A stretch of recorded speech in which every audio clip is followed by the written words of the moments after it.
कृष्ण और राधा का दिव्य प्रेम।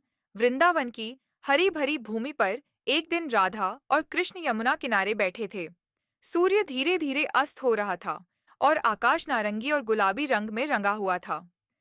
राधा ने कृष्ण से एक गंभीर प्रश्न पूछा।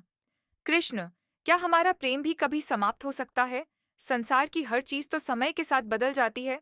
कृष्ण ने अपनी बांसुरी उठाई, उसे हल्के से छुआ और फिर राधा की ओर देखकर मुस्कुराए। उनके चेहरे पर गहन शांति थी। वे बोले, राधे, प्रेम को संसार की सीमाओं में बांधा नहीं जा सकता।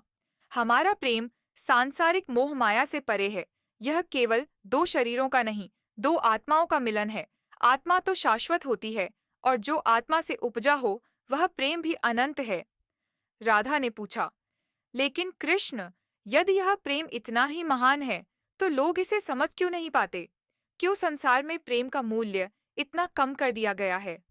कृष्ण ने बांसुरी से हल्की धुन छेड़ी। उस मधुर संगीत ने वृंदावन के सभी पक्षियों, पशुओं और पेड़ों को मानो थाम लिया। हर चीज शांत हो गई।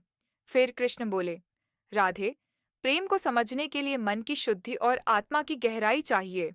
संसार में लोग प्रेम को भौतिक सुखों और इच्छाओं में ढूंढते हैं, इसलिए वे इसे समझ नहीं पाते। हमारा प्रेम उन सीमाओं से परे है।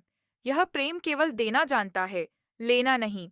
यह प्रेम बिना शर्त है, और जब कुछ बिना शर्त होता है तो वह कभी समाप्त नहीं होता। राधा ने अपने सिर को हल्का झुकाकर कहा, तो क्या यह प्रेम जन्मों जन्मों तक रहेगा? कृष्ण मुस्कुराए और बोले, न केवल जन्मों तक, बल्कि जब यह ब्रह्मांड समाप्त हो जाएगा तब भी हमारा प्रेम रहेगा। क्योंकि यह प्रेम तो उस ब्रह्मा की ऊर्जा से उत्पन्न हुआ है, जो स्वयं अनंत है। जैसे यह यमुना निरंतर बहती रहेगी, वैसे ही हमारा प्रेम भी शाश्वत रहेगा। राधा की आंखों में आंसू आ गए, परंतु उनकी आत्मा में असीम शांति का अनुभव हुआ। उन्होंने महसूस किया कि कृष्ण का प्रेम किसी देह, समय या स्थान से बंधा हुआ नहीं है।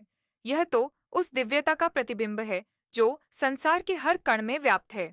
कृष्ण ने अंत में कहा, राधे, हमारा प्रेम वह दीपक है जो हर अंधकार को दूर करेगा।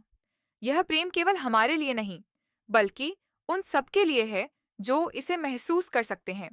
यह प्रेम भले ही आंखों से न दिखे, पर यह हर हृदय में बस सकता है। यही इसकी अनंतता है।